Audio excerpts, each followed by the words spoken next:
Greetings and welcome to another segment of Let's Talk and Grow with Miss Roshumba. Pre-fall, pre-autumn, and I'm feeling great.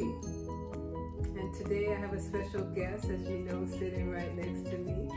But I must go to my normal formality and say to you, if you've not been to this show before, please look at the 58 or so videos I have of our people telling our story. And before I go deeper into that, I must always give thanks to the Almighty Creator that's given all of us, those that are watching and myself talking and my guests, another day. That is the gift. Life, that is the gift. And what we do with life becomes the gift to all of us if it's done from the heart. And as you know, my inspiration for this show was due in part to my dearly transcended friend, Mr. Early Laverne. His story, his life was quite riveting, I must say, and challenging. But the fact that I knew him 2 years, his inspiration through poetry and friendship, is what I hang my heart on. So, I put him there to watch the show. And as you all know, I start always with a poem, one of his poems. And today is no different. Because I have a special queen next to me, I think of her as a gem. So I will be reading a poem by him that says, "A non-ending quality of a spiritual gem. Most precious, elevating, fulfilling, and real. No one could receive of any greater deal. A spiritual gem is the soul's godly affection, ever ensuring the purest of heart with infinite protection. Such a spiritual gem is beauty beyond compare. You have granted the very best of your life, give and share. Prepare yourself to experience glorious heights. All is to be gained on this mesmerizing flight. You now can embrace the best of a developed dream, just as a child that really does enjoy cake and ice cream. In your fertile mind, you will soar above time and space. You shall know the significance of the human race. Enrich your life to move at your very own pace. Brothers and sisters, take rightfully your place. The quality of a spiritual gem comes in many forms, shapes, and sizes. Receive all your universal prizes. I must gladly and personally confess, your spiritual gem is the best of the best. You will discover your heaven anywhere. I'm flying on the hopes of seeing you there." Mr. Early Laverne, Mr. Early Laverne, timeless. Beautiful. Timeless. Beautiful. Thank you. That was beautiful. And I'm not even done yet. So as I move forward, just to remind you, this is a good time to hit subscribe, hit thumbs up, and when it's all said and done, share. Because we are the ones we've been waiting for.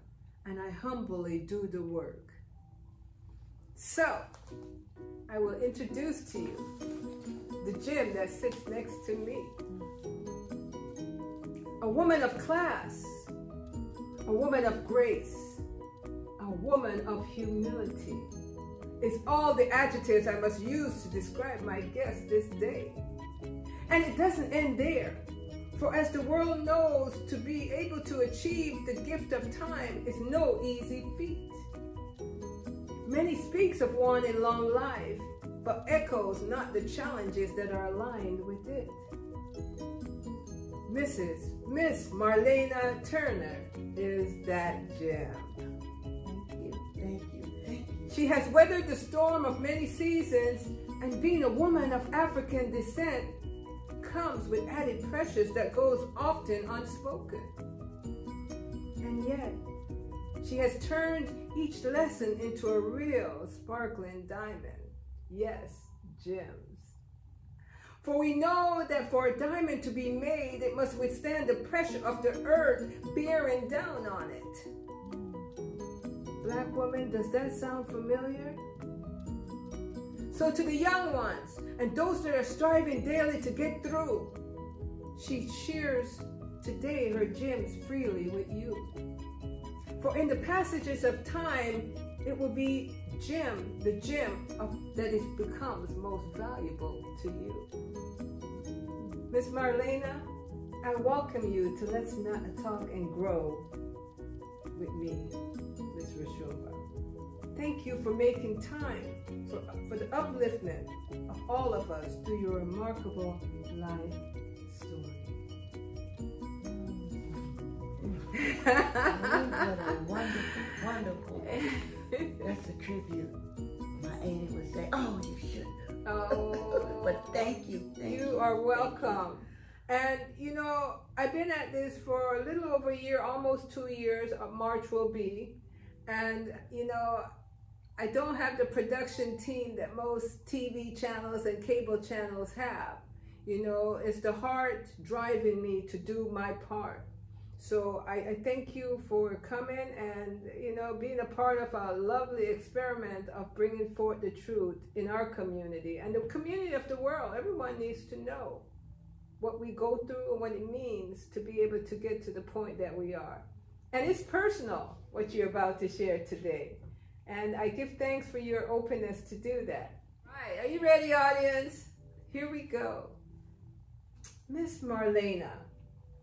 As a woman of African descent, I must begin by connecting our historical journey to this country by asking you, where is your birth state? What state were you born in? Texas. You were born in Texas? Texas. Okay. What part of Texas? Kennedy, Corns County, outside of San Antonio. Okay. Yes. Now, is this where your parents were from, or are they from a particular place in the South? Other, you know? Oklahoma. Oklahoma. Yeah, they originated in Oklahoma and migrated through Texas. Okay, yes. Okay. You know, as we know, the greatest migration in this country was African Americans leaving the South. So when she said Texas, you know, by way of Oklahoma, her parents. Are you from a large family? Huge. Huge. That's what makes this life right now so melancholy. Yes. You look back and remember all of the Juneteenths that they hadn't known about, the celebrations, 1 month, all of the Easters and everything. Yes. Big families sleeping on the floor, out on the porch if there wasn't room. That type of thing, all of the camaraderie, the love. The love. I miss that. Wow. So 3 children is what your parents had, huh? That's right. Where do you fall in the order? I'm the oldest. Are you the only girl? I was the only girl. You're the only girl. Yes, that my dad and my mom had, yes. Yeah. First grandchild, too. First grandchild, only girl, 2 brothers? My 2 brothers, but I come from a long line of uncles and aunts. Okay, so let me understand. 2 boys and a girl, and you're in the middle. I'm the beginning. You're the first? First. Oh, special. You know, I'm the only girl in my family, too. Mm-hmm. I have 5 boys, though. Right. So I understand the only girl becoming extra special. Yeah. I'm kind of going back in time now. Okay.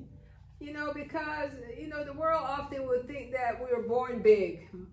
We're born already older. You know, people will never say that we had to journey from the beginning to where we are now.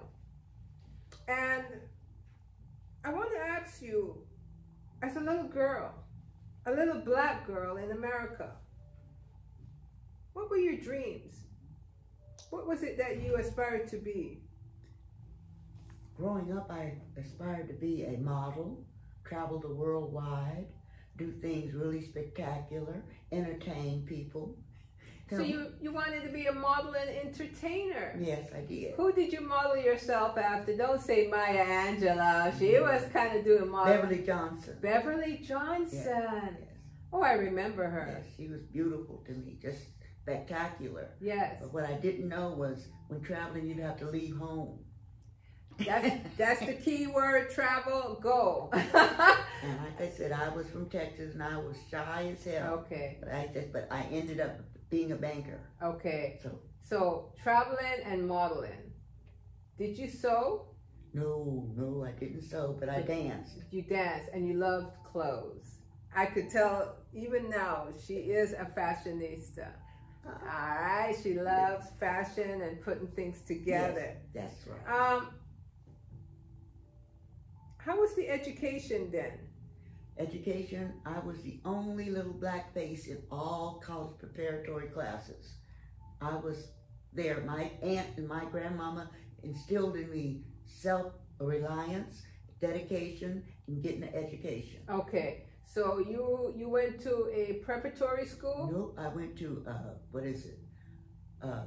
Stanford Junior High School, Fruit Ridge Elementary, and I graduated from Sacramento High. Okay, so was it during the time of integration back then? Integration had taken effect. It had taken effect. Okay, yes, in so yes. You said you were the only black child? The only black face in an all-white, class. Because they put me in, I just learned, college preparatory class. Yeah, college prep. So you were extra bright. Extra bright. So you were class valedictorian. How was that experience being the only black female or only black person, period, in that class? To me, there was no animosity or anything. I mean, no calling of names. I was just accepted. Okay. Except because I didn't feel out of place or anything.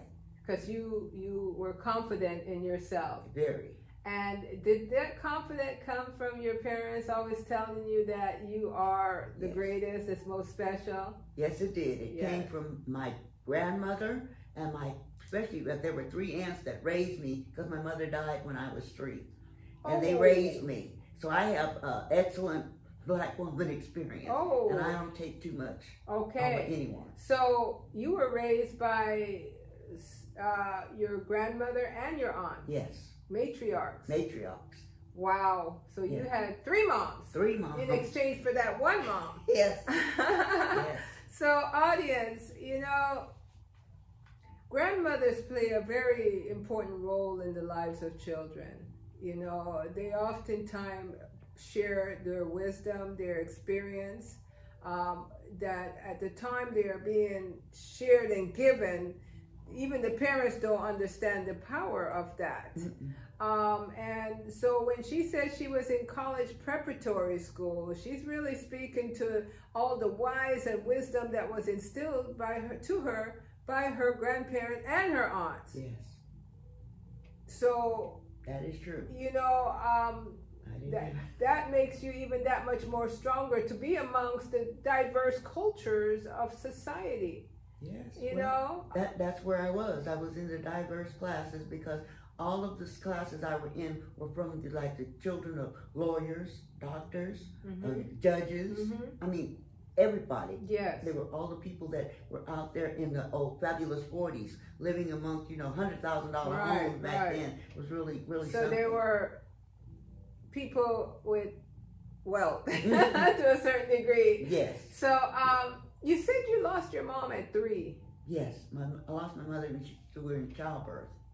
She was having my 3rd brother. Okay. She had myself and my brother Oscar, and she was during that time. She was having. I didn't understand it, but this later I understood. So she was giving birth to the last child, which was the 3rd. The 3rd. And then the child lived though. No, the child didn't live. See, my 3rd brother was by another mother. Okay. My father remarried after she passed. Okay, so your mom was giving birth to my 3rd brother. 3rd little brother. And both died. Both died. Both died. Both died. Okay. Yes. Okay. Okay. And, you know, would you say that was because of the situation of the time, no real good health care, or was she being birthed at home, giving birth at home? Birth at home. Okay. And yes, I do believe that, because just last year I discovered I had adult cradle cap. My hair was not this wool. And I learned it was a vitamin A deficiency. Okay. And I started taking the biotin and tree tea oil. Okay. On advice of my herbalist. Okay. And this is what it results. Yeah, your hair is very thick and beautiful. So, okay. That's very special what she said. You know, that the both mom and baby both transcended, and we'll connect again with that later on in our conversation. But you were very loved. Oh, yes. You were very nestled by the family. Very, very, yes. And, you know, audience, that is what sometimes I find that we lack more in our society is the coming together of our community, our families first, creating a healthy, wholesome child and a healthy, wholesome community. And the effects of that is what we're seeing, that's making wealthy the system as we see it, like the judicial system, the prison system, the funeral home system, you know, hey, well, we might as well say it. We see the children walking on the street homeless now, don't we? Yes, we do. So I'm glad to know that you are a reminder of the role that we must play when we are raising our children. How was the first love and promises of love from your youthful view? How was that? I mean, you know. Well, from the age of 9, I was actually, I had bodyguards. Oh. That's what I said. I learned that at the age of 9, my menses started. Okay. And I was the one that was chosen when all of the incest and everything was created and going on. It stopped with me. Because those 4 women, not telling me, got together, strapped me down like you do with a Fruit of the Loom t-shirt, sheet strap, and I was put in girdles so I would be disguised so they wouldn't know that I was maturing. Wow. Protecting me from incest. So that's what I said. I did not go anywhere. I mean, junior high school, even high school, my brothers and cousin would escort me. I was not allowed. It was just like, they were my protectors. I didn't know. No one told me. Then at 16, I met and fell in love with one of my aunt's brothers. But he was married. That was the biggest crush and the most emotional thing. And I even remember it to this day. But because he was married and he knew the family, he did not touch me. He said that would be crossing the line. He said, and your big mama, and heaven forbid your uncle would kill me. So that was a bad memory. Okay. You know, but I got with high school. Okay. Once I get there, I said I fell in love with a still younger guy. Yeah. It was beautiful. You know, and I have to back up a little bit, you know, from what you've said, because, you know, that's the demon lurking in a lot of our homes.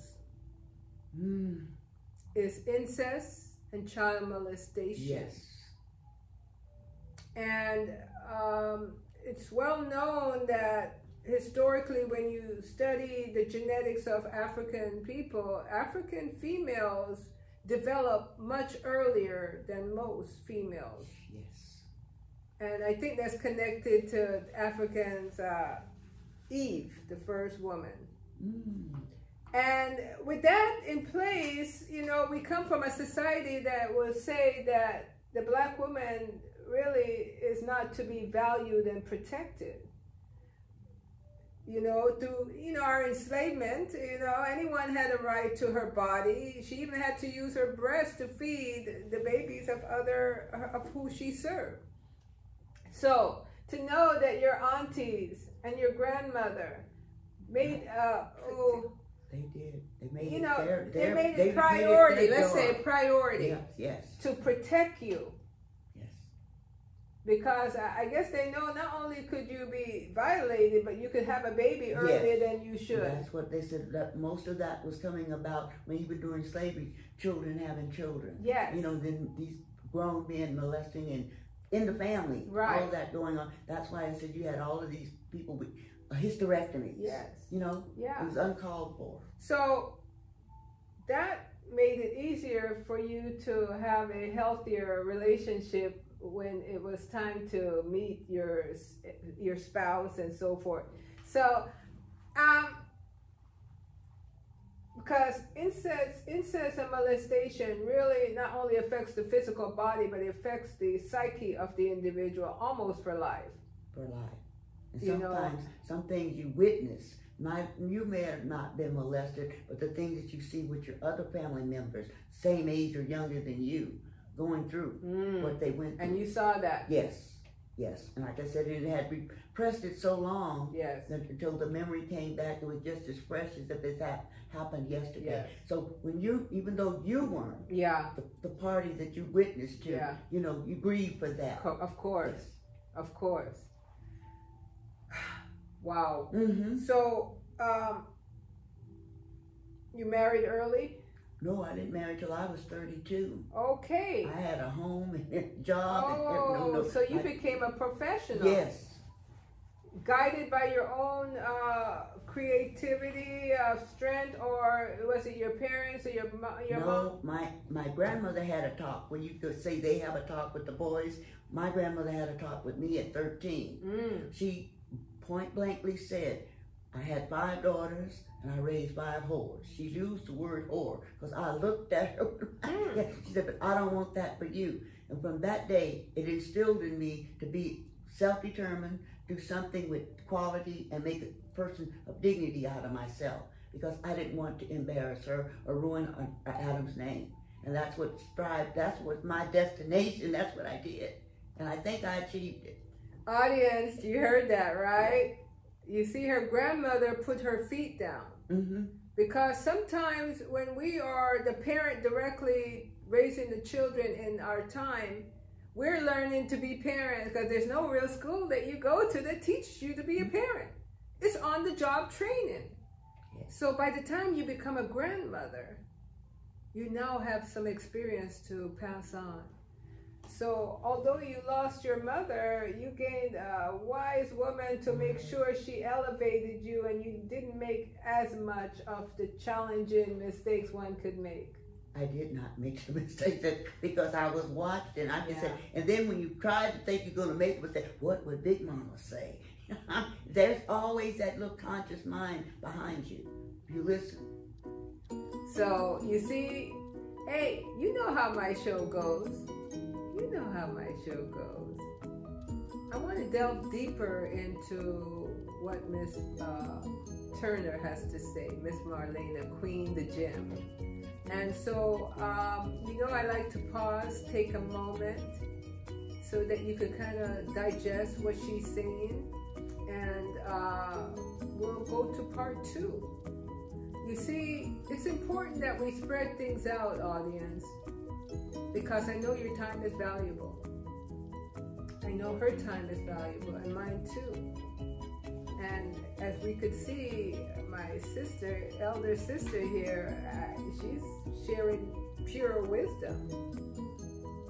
And a lot of you are still dealing with raising children and experiencing all the challenges in the 21st century that comes with it. So, you know, what we're sharing is going to be timeless.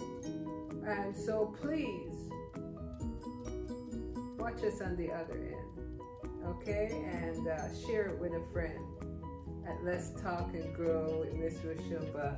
Miss Marlena and I will be meeting shortly with you. So share, thumbs up, and subscribe.